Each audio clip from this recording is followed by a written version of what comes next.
สบายดีพี่น้องสบายดียามเศร้าสบายดีเบิดสุขสุคนพอกันคือเก่าไปน้องเลยพอกันยามเศร้าๆเนาะอยู่เทิงแท่งน้ำคือเก่าพี่น้องเลยบรรยากาศดีดีแต่เศร้าๆเลยมื้อนี้ตื่นมากันนะเอาแต่เศร้าเลยได้มื้อนี้เอาแต่เศร้าเลยเห็นได้พี่น้องโคกน้องนาเนาะโคกน้องนามีสองน้องนั่นน้องหนึ่งอยู่นั่นเนียมลงไปกระโถสูงเติบไปหน่อย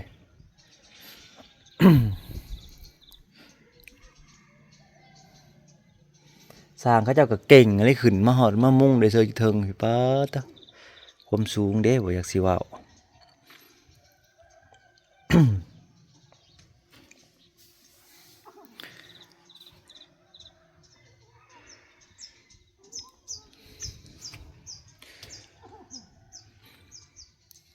ตอนนี้ก็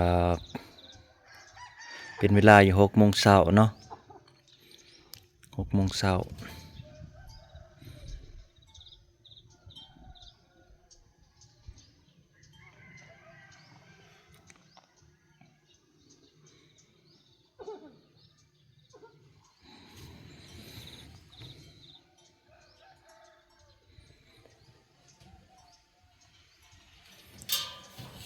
หลายคนอยากเบิ่งมุมสูงอันนี้ก็คือคอกงัวเฮาพี่น้องคอกงัวนี่ก็น่าให้ใหญ่พุ่นก็เถียงนาน้องเนยทางพุ่นน่ะเห็นบ่ทางพุ่นน่ะไกลๆมาทางนี้ก็เถียงนาพ่อใหญ่อ้อยห่างกันไกลเลยนะพี่น้องเอ้ยเขาก็เที่ยวไปหากันอย่างนั้น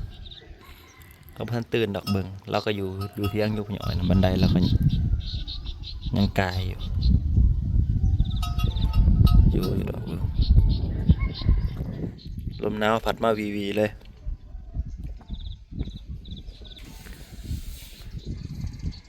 สวนผักเนาะสวนผักสลัดสวนมะข้าวโพด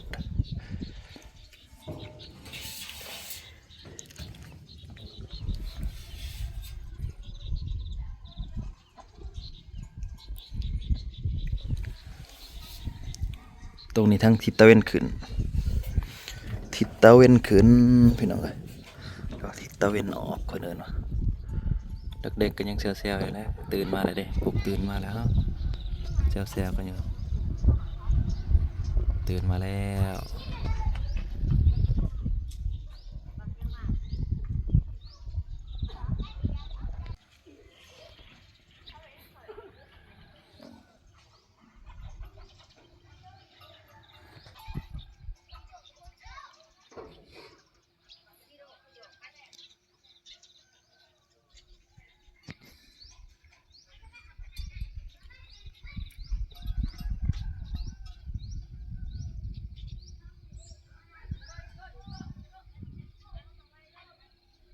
น้องเด็กก็ซอยว่าต้นมะพร้าวพี่น้องเอ้ยตื่นมาอันนี้ก็ต้นมะลำไยฮะพี่น้องเอ้ย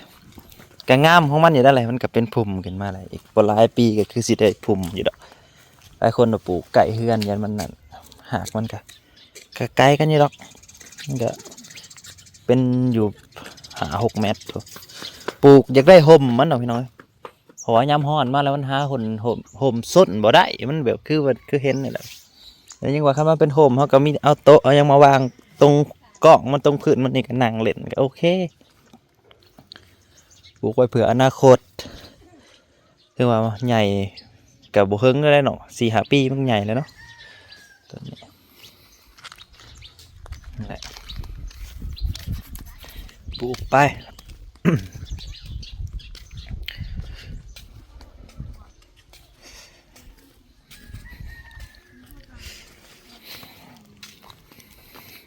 โหต้นนี้ก็บ่ใหญ่จักเทื่อบ่เป็นหมากเทื่อมีแต่ใหญ่ซื่อๆบ่เป็นหมาก นั่นน่ะต้นแม่อยู่ได้กว่า ต้นแม่และต้นแม่บ่เป็นหมากต้นแม่กระแดงนี่ต้นนี้ก็ยังเริ่มเป็นหมากใหม่เลยเด้นี่2 หน่วยนะอ่ะอย่าเถิง ก็ยังก็พอได้กินหุงต้นนี่ย่อมหาบ่ความหวานพี่น้องพัดได้กินมาบ่มีต้นนี่บ่มีต้นใดเศร้าต้นนี้เลยความหวานน่ะหวานสุดหวานแล้วก็โอ้ยแช่เย็นเย็นเจี๊ยบเลยไผมาหาหลิเช้านี่ฮะที่มาหยัง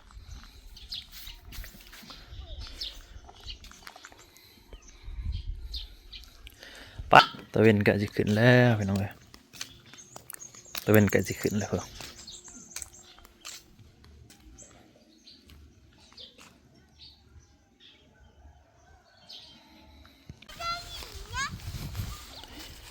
เราเบิ่งแตงโมเอาไปได้เด้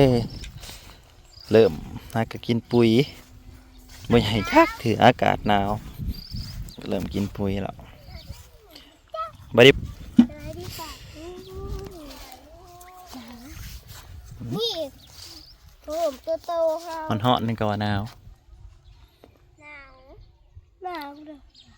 ไปกดให้แล้ว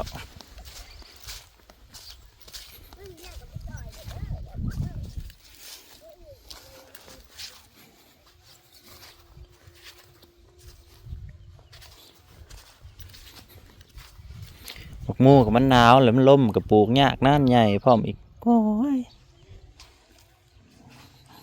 ซื้อปุ๋ยมาให้พ่อหน่อยสิให้ก่อน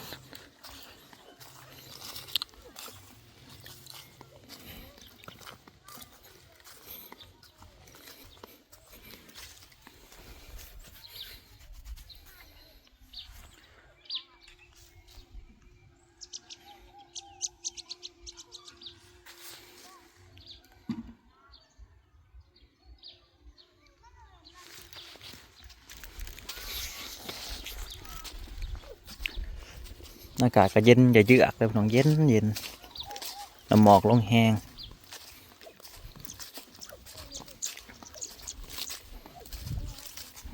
ตอนน้อยก็เมื่อบ้านใหม่หลายคนก็สิได้เบิ่งคลิปอะไรยามหนาวก็ใครไหนดอกเมื่อก็นอนได้อยู่มันอากาศนอนในเฮือนดินแต่คันยามร้อนแหละอยู่บ่ได้แหละอาศัยห้องแอร์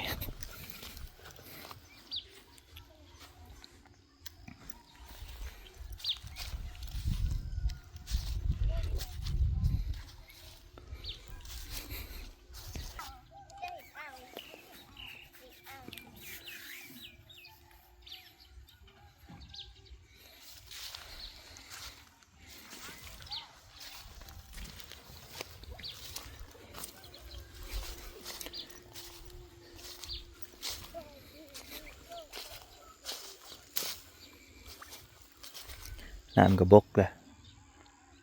บกกระซางมันออกเปล่งเต็มลายเพราะมันมาถ่วมักโม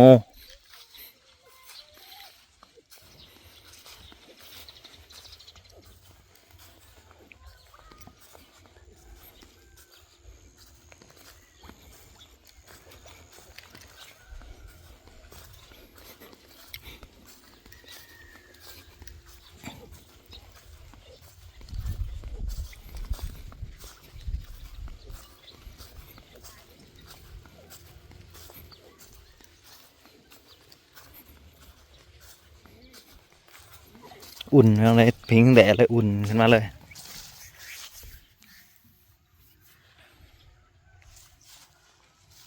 มาละสีเขียวพี่น้องเอ้ยอากาศคือมันหนาวแท้เดียวเบิ่งกระท่อมมันมีไฟอยู่นี่พี่น้องกระท่อมผ้าดำนี่มีไฟวะโอ้หนูยังนอนบ่ตื่นอยู่ดิ ตื่นแล้ว ไฟเช้าบ่ตื่นนะ ไอ้ล่าง เออกูมันไปใช้ ดูชวน หนาวเฮ้ยโอ้ไม่ใหญ่ออกไปดูแลสวนเลยโอ้ตัวดินก็งามเนาะมันเพิ่นก็งาม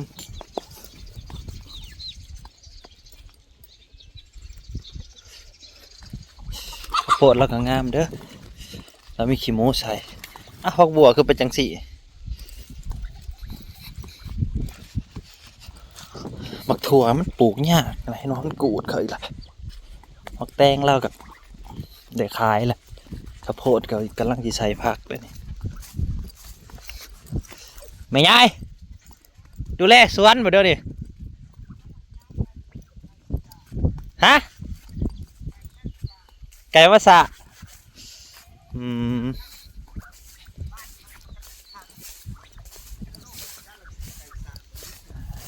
มันใส่หมากแล้วนี่นะเออนอนเดี๋ยวพี่บ่โอ้ยบนาวปะโทบ่คือว่าแล้วมีผู้กอดกับบนาวแล้วเนาะ บ่ตุ้มผาเลย โอ้กำลังใส่หมากให้เนาะ แล้วมื้อนี้เจ้าว่าสิเอาน้ำขึ้นพระเจ้าขึ้นแต่ก่อนไปขอเบี้ยวคำ ปลา เนี่ยครับก็สิเอาขึ้นก็สิเอาขึ้นมื้อนี้ อืม บ่อยากให้มันเหี่ยวครับมันเหี่ยวเลย แม่นนั่นมันกำลังเล็งน้ำส่งโอ้ อือ คลองผลคุดแล้วแหละ แล้วบนช่องคลองเลย เจ้าได้ขุดอ่ะ อือ อืม จะได้ขึ้นได้ในป้าเนี่ยจะให้ศิลปะ อืม แล้วก็คลองต้นน้อยต้นน้อยเลยหัวหาร้อยเดี๋ยวสิครับ อืม เฮ้ยมันพวกเราขึ้นอีกลูกเม็ดง่ายอยู่ดิ ยินจ่อยๆเนาะ งามเตะสิได้เนาะ อืมงามนะต้นบ่ใหญ่แต่พักใหญ่ได้นี่ มานี่แหละมาฮานาบ้า เป็นเจ้ากินเขาไปขายอยู่เรื่อยๆปิดสามเดือน ปิดเต็กเถื่อ ปิดทีเดียวเท่านั้น เบิด 2,500 อืม ค่ะทั่วก็จะเพิ่งกันที่เบิดอย่างงามฮะ บ่งามแล้วมันหนาวมันลม มันจะปลูก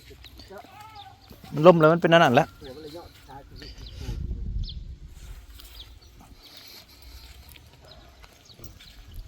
บ่ได้ว่าเขาเกี่ยงให้คันเขาเกี่ยงนะ มันมาใช้ในมันนะ มันก็มาน้ำพักที่วาดนั่นแหละ บ่เนี่ยน้ำดื่มน้ำเนี่ยมันคือมันบ่ได้จะมา อ้าว จะเป็นจังหงิดแล้วเท่บ่นี่เนี่ยนี่กระท่อมอยู่บ่ นี่ น้ำกระท่อม มีเบิด แล้ว ยามนี่บ่อึดพักกินดอก น้ำจะย่าบ่ได้กินครับ เป็นยังนี่ ไก่นะจังหวะ ไก่น่ากินนะมันกินปลานี่พุติ หวายผักตะกี้งามคือจะกินเอาโดกินปลา เป็นหัวแล้วสะ มันก็มันเป็นละผักบ่ทันน่ะจัง อืม นี่น่ะต้มบ่อยจังบ่ได้ได้เด้อ ฝักทองผลงามเนาะ บ่ อ้าว อีกายงาม งามอะลิ ใช้ติด อืมอืมอืม งามดีแล้วจะปิดตัวกำลังเละจ่อมา งามงาม มันแก้วนั่นจะพ่นเราถ้าประหุดแต่มันก็กินพุ่งนะ ดนหดเท่านึง เฉพาะดอกปลายธรรมชาติถ้าประหุดแล้วเครือมันงานมันขึ้นเครือว่าเราหัวบ่เป็นเรา อืมอืม เราบ่เคยปลูกมาหลายปีแล้ว ปลูกหยังนี่เป็นคุมนี่ มันโพดอันนี้ มันหากับขึ้นมาบ่ มันโพดทำน้อย แตงนำ มันแตงกินน้ำพวกกำลังลงเครือ เออ ยังบ่ได้ใส่ปุ๋ยแตงนี่